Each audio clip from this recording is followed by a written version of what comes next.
प्रभु यीशु मसीह के मधुर मीठे नाम में आप सबों को जय मसीह की। परमेश्वर के बाद फिर से हम धन्यवाद करते हैं कि परमेश्वर ने अपने भवन में हमें आने का मौका दिया है कि हम सब उसके भवन में आकर उसकी आराधना कर सकें। और जैसा कि हम जानते हैं कि ये होली वीक है या पैशन वीक, ऐसे दुख भोग सप्ताह भी कहा जाता है। और इसमें जब हम आते हैं तो परमेश्वर के उन दुखों को या उन घटनाओं को याद करते हैं जो कि उनके अंतिम सप्ताह में या अंतिम दिनों में जो घटनाएं यीशु मसीह के जीवन में घटी। तो आज जो वचन का हिस्सा हमने पढ़ा है लूका 19वां अध्याय और उसकी 41 से 48 तक, 41 से 48 आयत तक हमने पढ़ा। और यहाँ पर प्रभु यीशु मसीह जब यरूशलेम को देखते हैं और खासकर हम कल की घटना को जानते हैं कि किस तरह से यीशु मसीह का स्वागत किया गया था, किस तरह से लोग उसके आगे नाच रहे थे, किस तरह से उसके आगे कपड़े बिछाए गए, किस तरह उसके आगे जो है खजूर की डालियों को बिछाया गया। तो उसके बाद जो हम देखते हैं कि वह नगर के निकट आया, यानी यरूशलेम के निकट आया, और लिखा हुआ है कि वह निकट आया तो नगर को देखकर रोया।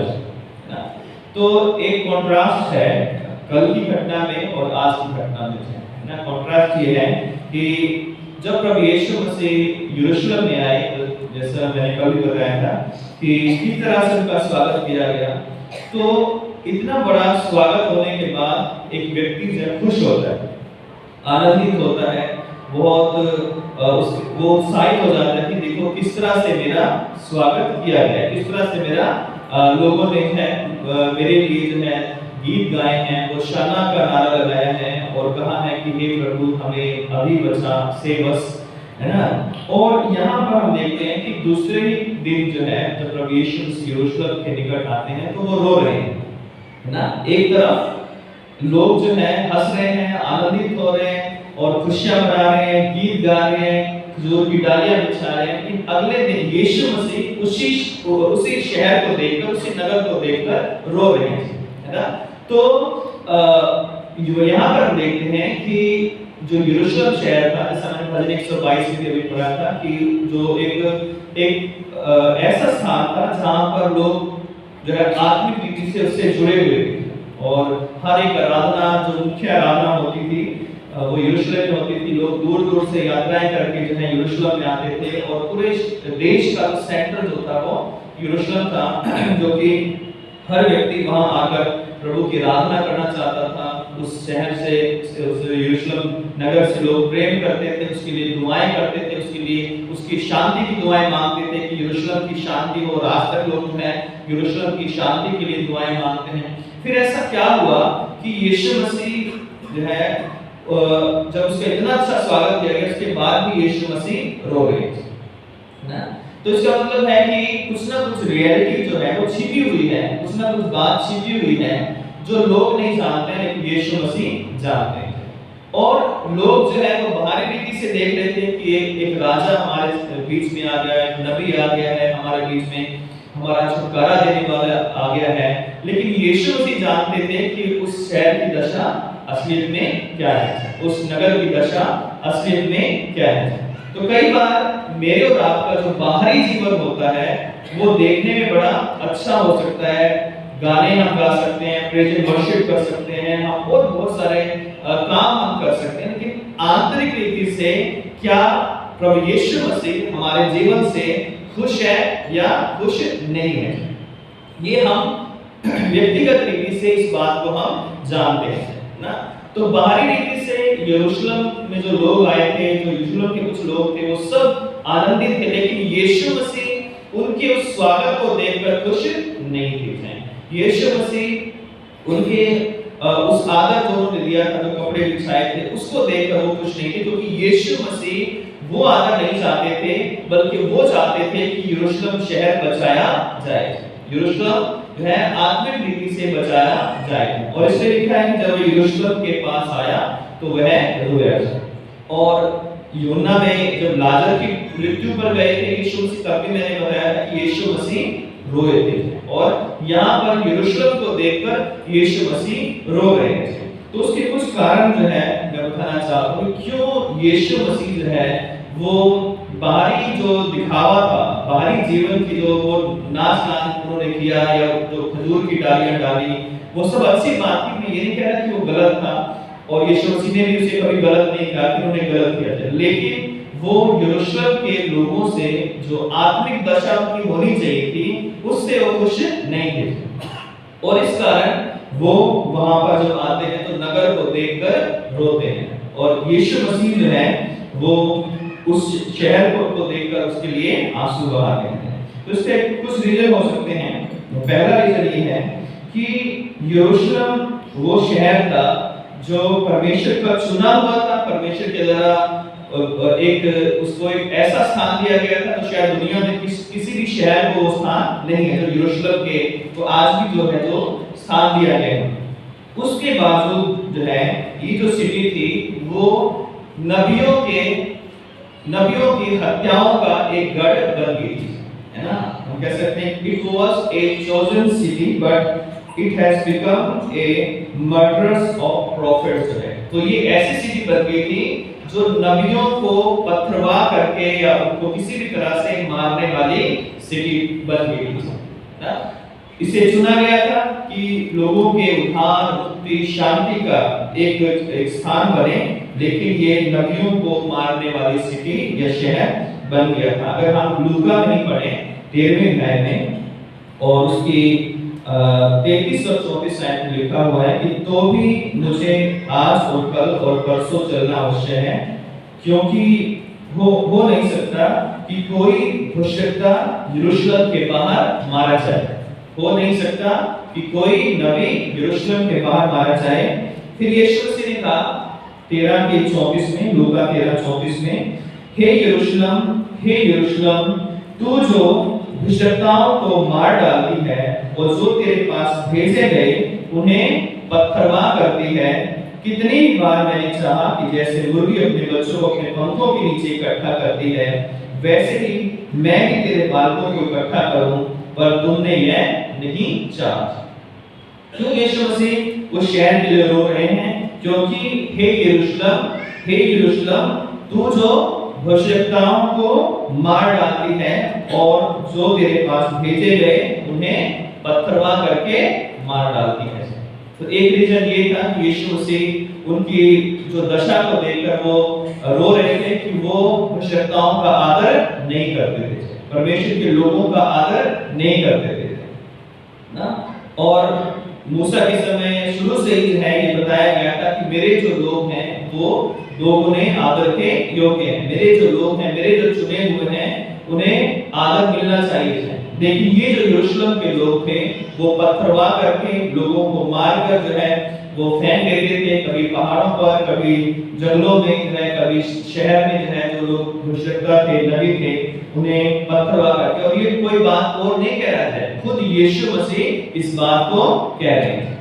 इसलिए जो है ये जो एक चुनी हुई एक नगर था, एक चुने हुआ शहर था, ये हत्यारा शहर बन गया था, इसलिए प्रभु यीशु मसीह रोते हैं। दूसरी चीज जो है they rejected the prince of peace जो है, उन्होंने शांति के राजा को, राजकुमार यानी यीशु क्रिस्त को उन्होंने इनकार कर दिया था। और यूहन्ना में लिखा हुआ कि वह अपनों के घर आया और उसके अपनों ने उसे स्वीकार नहीं किया। तो जब यीशु मसीह जो पहला जो उनका काम था, प्रचार था, वो जो इजराइल देश में आए जहाँ पर सारे यहूदी लोग ज्यादातर मुख्य जन हैं, वो यहूदी लोग पाए जाते थे। और जब यीशु मसीह यरूशलेम में आए तब उनका विरोध किया गया। चाहे जैसे मैंने कल भी बताया था कि जब यीशु मसीह चाहे किसी भी चंगाई को उन्होंने किया, चाहे शिक्षा को दिया, फरीसी शास्त्रियों ने उनका अपमान किया और उसे रिजेक्ट कर दिया। लिखा है 42 वर्ष में, और कहा क्या ही भला होता कि तू ही इसी दिन में कुशल की बातें जानता, परंतु अब वो तेरी आंखों से छिप गई। कुशल की बातें जानता, और इंग्लिश में जो है लिखा हुआ है if you had known in the day even you the things which make for piece. तो शांति की जो बातें तो तेरे लिए लेकर आया है, शांति का राजकुमार, अगर वो बातें जो है उनको तू ग्रहण करती, उस शांति के राजकुमार को तुम ग्रहण करते, तो तुम्हारे लिए जो है ये अच्छा होता, क्योंकि तुमने जो है उस समय को, उस कुशल की शांति की बातों को, जो शांति का राजकुमार उनके बीच में लेकर आया था, उनको क्या कर दिया? रिजेक्ट कर दिया था, उनको ठुकरा दिया है। और लोगों ने जो है वो प्रभु यीशु मसीह पर विश्वास नहीं करते हैं। तो दूसरी बात ये थी कि लोगों ने जो प्रिंस ऑफ पीस था उसको रिजेक्ट कर दिया था, इसलिए यीशु मसीह रोते हैं। तीसरी बात जो है, Jesus wept because of their unbelief, या कह सकते हैं डिसबिलीफ जो है। तो यीशु मसीह के ऊपर जो उनका विश्वास होना चाहिए था, वो उन्होंने कभी उस पर विश्वास नहीं किया था। बड़े-बड़े आश्चर्य कर्म किए गए, इवन कि लाजर को जो जिंदा किया, तो तब भी लोगों ने उस पर, बहुत सारे लोगों ने विश्वास किया, लेकिन बहुत सारे लोगों ने विश्वास नहीं किया। और कुछ लोगों ने तो जाके फरीसियों को बताया कि देखो जो है उसने लाजर को जिंदा कर दिया। तो उन्होंने मीटिंग बुलाई और मीटिंग बुलाकर कहा कि इस व्यक्ति का हमारे लिए मरना जो है जरूरी है, क्योंकि अगर ये नहीं मरेगा तो हमारी सारी जाति नाश हो जाएगी। तो वहां का जो मायाजन था काइफा, उस वर्ष का जो है, उसने ये अनजाने में भविष्यवाणी की कि यीशु मसीह का हमारी जाति के लिए मरना जरूरी है। और बाद में हम देखते हैं कि उन्होंने लाजर को भी मारना चाहा, क्योंकि लाजर के कारण बहुत सारे लोग यीशु मसीह पर विश्वास कर रहे थे। और इसलिए जो है यीशु मसीह उनकी आत्मिक जो दशा थी, उनका अविश्वास था, उनके जो काम थे, उनको देखकर रोते हैं और वो निराश होते हैं। चौथी बात जो है कि Jesus went to see the forthcoming judgement और द सिटीज है। तो जो शहर था उसके ऊपर जो आने वाला न्याय था, जो दंड था, उसको देखकर भी यीशु मसीह रोते हैं, आंसू बहाते हैं। एक समय था जब प्रिंस ऑफ पीस आया, अगर उससे वो मेल मिलाप कर लेते तो हो सकता है कि वो दंड से बच जाते, लेकिन जब प्रिंस ऑफ पीस उनके बीच में था तो उन्होंने उस पर विश्वास नहीं किया। तो जब हम प्रिंस ऑफ पीस यानी यीशु मसीह पर विश्वास नहीं करते हैं तो एक दिन हम दंड के भागी जरूर होते हैं, क्योंकि एक समय हमें दिया जाता है विश्वास करने का, वचन पढ़ने का, प्रार्थना करने का, उसकी आज्ञाओं को मानने का, और जब उस समय में हम उस काम को नहीं करते हैं तो दूसरा जो काम होता है वो न्याय का काम होता है। इसलिए 43 और 40 वर्ष में लिखा, 44 वर्ष में लिखा हुआ है, क्योंकि वे दिन तुझ पर आएंगे कि तेरे बैरी मोर्चा बांधकर तुझे घेर लेंगे और चारों ओर से तुझे दबाएंगे। वो दिन आएंगे जब जो है तेरे शत्रु तुझे चारों तरफ से घेर लेंगे और तुझे और तेरे बालकों को जो तुझ में है मिट्टी में मिलाएंगे और तुझमें पत्थर भी ना छोड़ेंगे,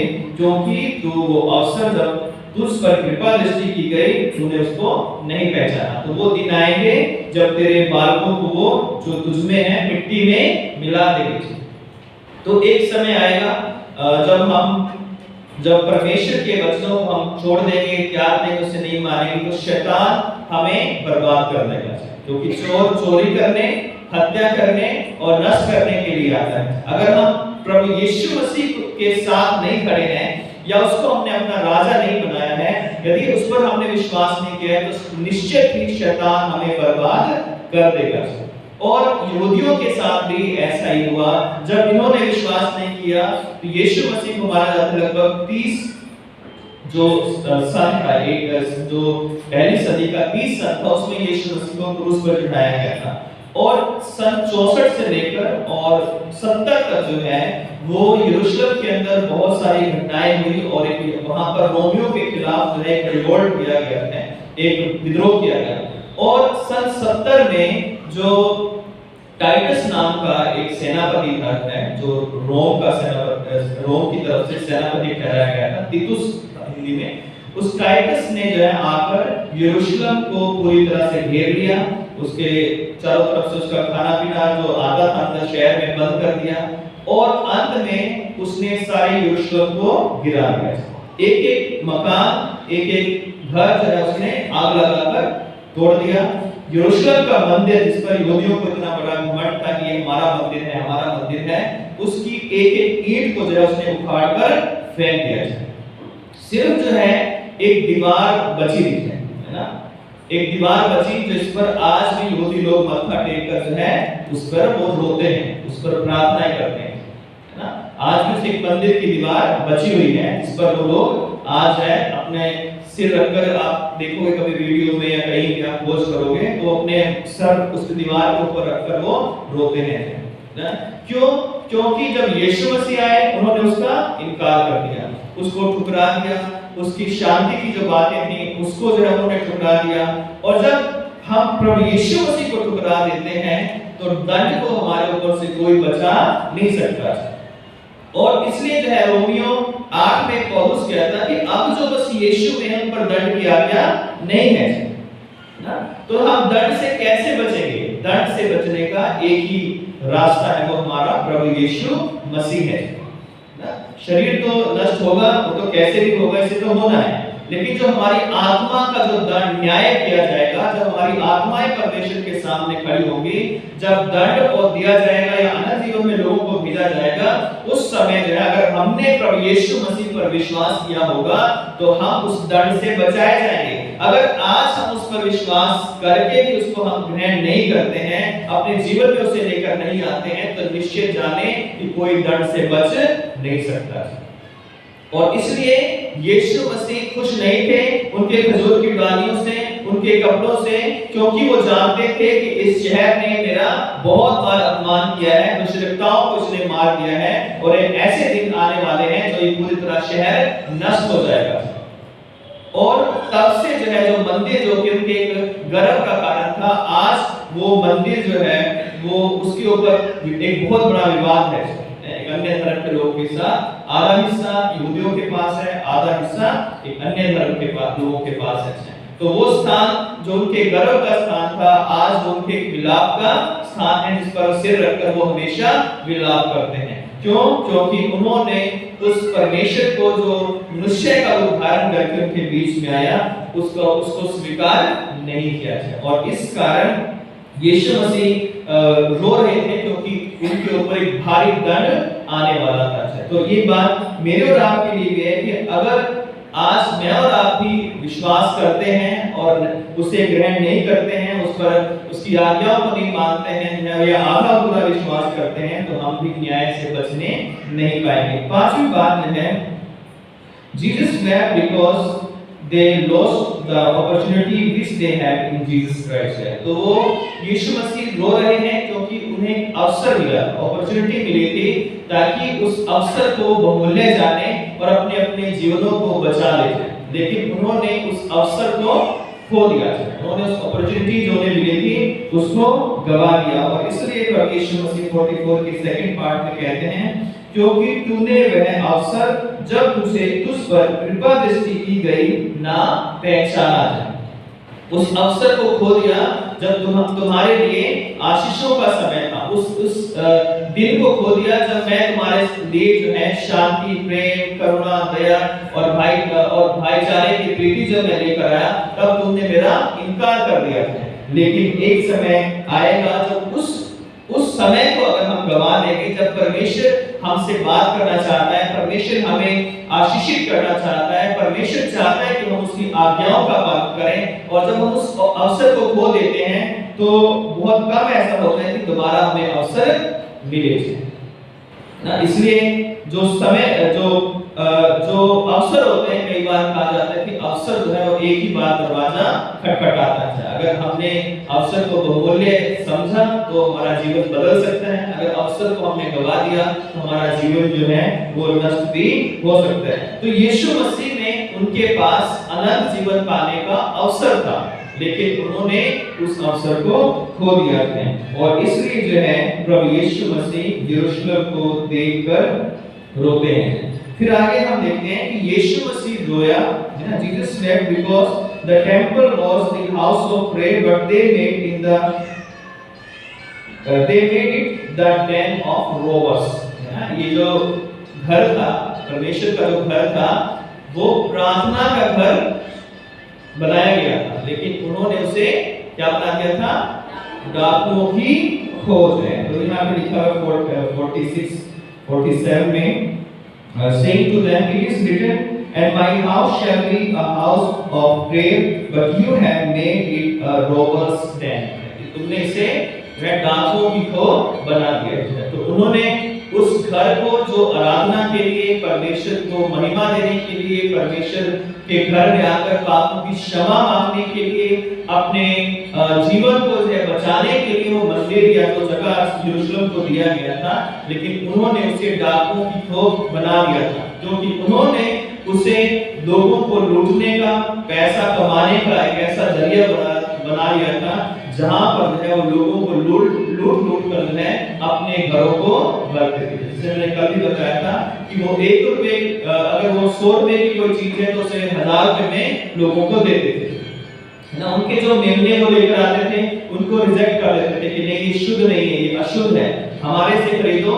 हमारे जो मेमने हैं, हमारे जो बलिदान के जो पक्षी या जानवर हैं, ये शुद्ध है क्योंकि इन्हें हमने तैयार किया है, और कई ऊंचे दामों में उन्हें बेचते थे। उन्होंने उस मंदिर के जो ओसारा था, उसके बाहर का जो एरिया था, आंगन जो था, वहां पर जो है वो अन्य जातों के लिए भी खोला जाता था वो आंगन जो है, उन्होंने अब उसमें बिजनेस करना शुरू कर दिया था कि अपने पैसे लेकर आओ और हमारे पैसे शुद्ध हैं, तुम्हारे पैसे अशुद्ध हैं, तो तुम हमसे पैसे ले लो और ये जाके मंदिर में चढ़ाओ। तो पैसे में भी 10 हो सकता है कि 100 दिनार के वो 10 दिनार लोगों को देते होंगे। तो इस तरह से जो मंदिर था जो है उन्होंने उसे एक लूट का, एक बिजनेस का, एक पैसे कमाने का एक जरिया बना दिया था। और आज भी संसार में हम देखते हैं कि बहुत सारे धार्मिक स्थान जो है वो एक लूट का साधन बन गए।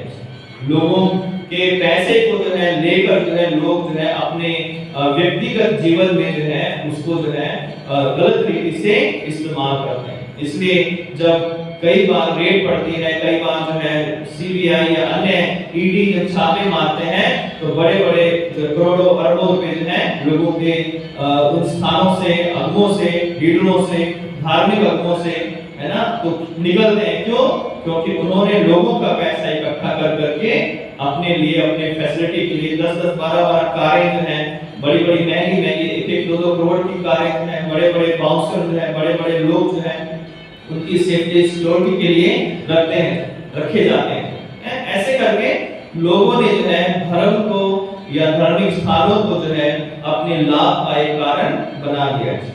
लोग जो है लोगों को से पैसे ले लेकर अपने ऐशो आराम पर जो है अपनी ऐश परस्ती में जो है उनको इस्तेमाल करते हैं। तो ये पिछले 2000 सालों से ऐसा हो रहा था, उस समय भी यीशु मसीह के समय में भी ऐसा हो रहा था। और इस कारण उन्होंने जो है हम जानते हैं कि कोड़ा बनाया था और उस कोड़े से मार मार के सारे उनके भेड़ बकरियों को, उनके कबूतरों को उड़ा दिया जो है। उनके तक जहाँ पर वो पैसे एक्सचेंज करते थे जो है वो उसको उन्होंने पलट दिया है और उनको जो है वहां से भगा दिया और कहा कि मेरे पिता का जो घर है वो प्रार्थना का घर कहलाएगा।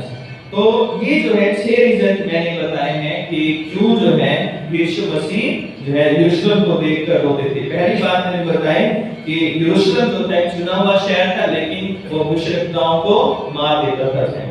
दूसरी बात कि उन्होंने प्रिंस ऑफ पीस को उसको रिजेक्ट कर दिया था। तीसरी बात उन्होंने यीशु मसीह पर विश्वास नहीं किया, उस पर अविश्वास किया। चौथी बात जो है यीशु मसीह आने वाले दंड को उनके ऊपर देखकर जो है वो दुखी थे, क्योंकि सन 70 में यरूशलेम को पूरी तरह से नष्ट कर दिया गया। जी यीशु मसीह रोए क्योंकि उन्होंने अवसर को खो दिया था, जो हीलिंग का, उद्धार का, मुक्ति का, शांति का अवसर उन्हें मिला था, उसको खो दिया। यीशु मसीह रोए क्योंकि उन्होंने उस खुदा के घर को जो है अपने बिजनेस का, अपने लूटने का, अपने फायदे का जो है वो उन्होंने स्थान बना दिया था।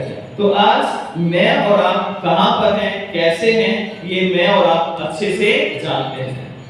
यीशु मसीह हमारे बाहरी जो दिखावों से जो है, बाहरी वस्त्रों से जो है वो प्रसन्न नहीं होता ना। हमारे व्हाइट जो मैंने पहन रखा है, इससे भी ज्यादा व्हाइट पहन लो तो परमेश्वर इससे खुश नहीं होगा।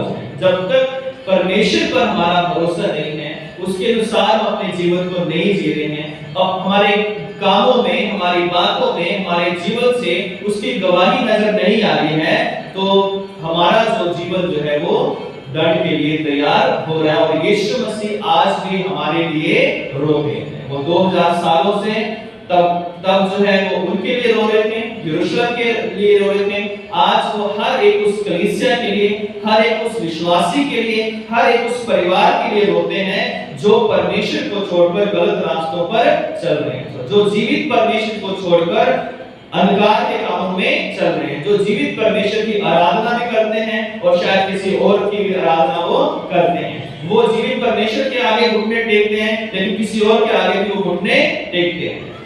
वो जीवित परमेश्वर का नाम लेते हैं, लेकिन मन में कड़वाहट, क्रोध, ईर्ष्या, द्वेष, गालियां, चुगलियां, बुरी बातें, व्यभिचार और तरह-तरह के झूठ और प्रेम और झूठी बातें फैलाना, तरह-तरह के वो मन के अंदर भरकर बैठे हुए हैं। बाहरी रीति से हो सकता है कि बहुत वस्त्र अच्छे हो, बात करने का तरीका बहुत अच्छा हो, बहुत बड़े अगुवे होते हैं, कलीसिया में अगुवे हो या किसी भी लेवल पर जो है आत्मिक रीति से हम देखें या संसारिक रीति से हम बहुत बड़े हो सकते हैं, लेकिन आत्मिक रीति से अगर हम खाली हैं तो यीशु मसीह हमें देखकर रो रहे हैं।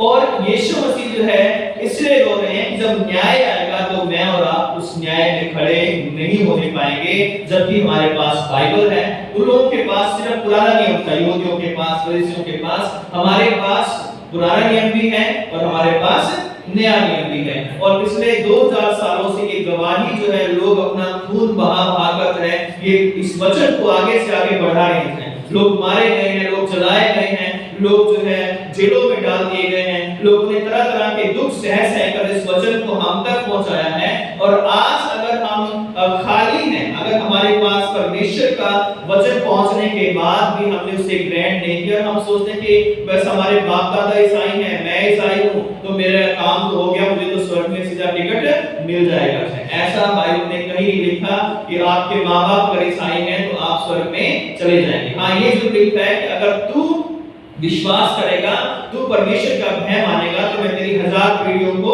आशीषित करूंगा। और दाऊद को ये ब्लेसिंग दी गई थी कि मैं तेरे और तेरे घराने के साथ जो है तुम्हें आशीषित करूंगा। लेकिन वही सुलेमान जब परमेश्वर को भूलकर अन्य जो है ईश्वरों के अंदर जो है वो उसने आराधना करना शुरू कर दिया, तो परमेश्वर ने उससे वो ताज भी ले लिया, वो राज भी ले लिया और वो नाम भी ले लिया जो परमेश्वर ने दाऊद को दिया था। दाऊद का नाम नए नियम में बार-बार आता है, लेकिन सुलेमान का नाम सिर्फ एक आध बार आता है। क्यों? क्योंकि जो वाचा दाऊद के साथ बांधी गई थी, सुलेमान ने उसे पूरा नहीं किया गया। आपके हो सकता है हमारे माँ-बाप ने कड़ी मेहनत की हो, कड़ा विश्वास किया हो, दुख उठाए हो प्रभु के पीछे चलने के लिए, लेकिन आज हम सोचते हैं कि अरे हम तो जो है हमारे पापा ईसाई हैं, हमारे पापा ये हैं, हमारे पापा वो हैं, हमारी मम्मी ये है, वो तो बड़े सालों से चर्च में है, तो हमारा उद्धार तो जो है ऐसे ही हो जाएगा। बिल्कुल नहीं होगा। अगर हम खुद यीशु मसीह पर विश्वास नहीं करेंगे, खुद अपने जीवन को नहीं बदलेंगे, तो प्रभु यीशु मसीह आज भी हम तो हंस रहे होंगे, है ना, हम तो संसार में बड़े मजे कर रहे होंगे, हंस रहे होंगे, खेल रहे होंगे, लेकिन यीशु मसीह हमें देखकर रो रहा होगा। ये कैसे अभागे मनुष्य है, कैसे ये लोग हैं कि यीशु मसीह ने कहेगा कि मैंने इनके लिए अपना लहू बहा दिया, मैंने इनके लिए अपने प्राण दे दिए, लेकिन आज भी ये दुनिया में तो खुश है, लेकिन मुझ में, मेरे वचन में, मेरे विश्वास में ये खुश नहीं है। और इसलिए जो है आज हमें एक ऐसा परिवार, ऐसा व्यक्ति, एक ऐसी कलीसिया बननी है जो यरूशलेम के पहली जो महिमा थी वैसी हो जाए। ऐसी नहीं जो यीशु मसीह के समय में यीशु मसीह खुद कहते हैं कि तुम जो ऐसे शहर बन गए हो जो नबियों को पत्थरवा करके मार देते हो, परमेश्वर के लोगों का अनादर करते हो। तो आज एक कलीसिया के रूप में हमें देखना है कि हम किस ओर जा रहे हैं। संसारिकता 60 साल 70 साल तक है, लेकिन अनंत जीवन या अनंत नरक जो है उसका कोई एंड नहीं है। अगर आप अनंत नरक में गए तो कोई एंड नहीं है, अगर हम स्वर्ग में गए उसका भी कोई अंत नहीं है। वो अंतहीन वो समय होगा जब हम अपने प्रभु के साथ दूतों के साथ मिलकर उस परमेश्वर की आराधना करेंगे। वो अनंतहीन वो समय होगा यदि हम दंड पाकर शैतान के चंगुल में फंसे उस नरक की आग में डाल दिए गए तो उसका भी कोई एंड नहीं होगा। हम चलते रहेंगे, मरते रहेंगे, कुड़कुड़ाते रहेंगे, लेकिन कोई सुबह ऐसी नहीं आएगी जहां पर हमें तसल्ली मिल सके। तो इसलिए फैसला जो है मेरे और आपके सामने है कि क्या हम आज यीशु मसीह को रुलाएंगे या उसे हंसने का मौका देंगे। यहाँ आप बेशक रो लो, घुटनों के बल आकर प्रभु के चरणों में बैठकर रो लो, लेकिन वहां हंसना पड़ेगा। अगर हम सोचे कि यहाँ हम हंसते रहे, हंसने के लिए मना नहीं, हंसना सेहत के लिए अच्छा है, लेकिन हम सोचे संसारिकता में, पाप में, बुराइयों में, गंदगी में हम बहुत खुश हो रहे हैं, हम आनंदित हो जाएंगे, लेकिन वहां हमेशा के लिए हमें रोना पड़ेगा। तो फैसला मेरे और आपके हाथ में है कि क्या हम यीशु मसीह को हंसाएंगे या यीशु मसीह को रुलाएंगे। जब लोग हंस रहे थे तो यीशु मसीह तब भी रो रहा था, क्योंकि लोगों ने तालियां बजाई, खजूर की डालियां डाली, लेकिन उनके बाहरी जीवन से यीशु मसीह खुश नहीं थे। वो चाहते थे कि वो आत्मिक रीति से उसे स्वीकार करें। आज परमेश्वर मेरे और आपके बाहरी जीवन से प्रसन्न नहीं है, हमारे आंतरिक जीवन से प्रसन्न है कि कितना हम उससे प्रेम करते हैं, कितना हम उसकी आज्ञाओं को मानते हैं, कितना हम उस पर विश्वास करते हैं, कितना हम दूसरों को उसके विश्वास के बारे में, उसके जीवन के बारे में हम बताते हैं। ये हमारी चीजें जो है काम की जाएगी जब हम उसके सामने खड़े होंगे। तो प्रभु ने हमें चुना है, उसका धन्यवाद हो। आज मौका है कि हम उसको रोने का मौका ना दें, बल्कि हम उसे और आनंदित करें, क्योंकि परमेश्वर विश्वास करने वालों से प्रसन्न होता है और जो विश्वास नहीं करते उनसे प्रसन्न नहीं होता। तो हम विश्वास में बने रहें, प्रभु की आज्ञाओं को माने, क्योंकि परमेश्वर आपसे प्रेम करता है। वो नहीं चाहता कि कोई भी एक जन, बच्चे से लेकर बूढ़ा या जवान, कोई भी एक जन जो है वो नाश हो जाए। इसलिए यीशु मसीह जो है आज अगर वो रो रहे हैं तो इसलिए रो रहे हैं कि हम नाश ना, हम नरक में ना जाए, हम जो है अनंत जीवन में बुलाए गए हैं, हम अनंत जीवन के वारिस बनाए गए हैं। तो हम उसमें दिन रात चलते रहें, क्योंकि जब हम उसके साथ रहेंगे तो सबसे ज्यादा खुशी यीशु मसीह को होगी कि मैंने सही में सही लोगों के लिए अपना क्रूस उठाया, सही लोगों के लिए मैंने अपने प्राण क्रूस पर दिए हैं। आइए प्रार्थना करें। सर्वशक्तिमान पिता परमेश्वर, सारा आदर, सारी महिमा, सारा जलाल हम आपको देते हैं। धन्यवाद करते हैं आपके इस वचन के लिए जो मेरे लिए और आप हम सब के लिए जो यहाँ पर बैठे हैं।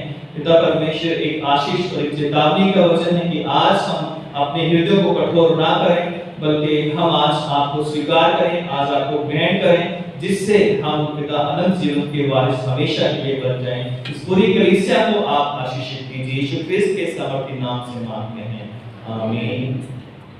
आप सबों को जय मसीह की।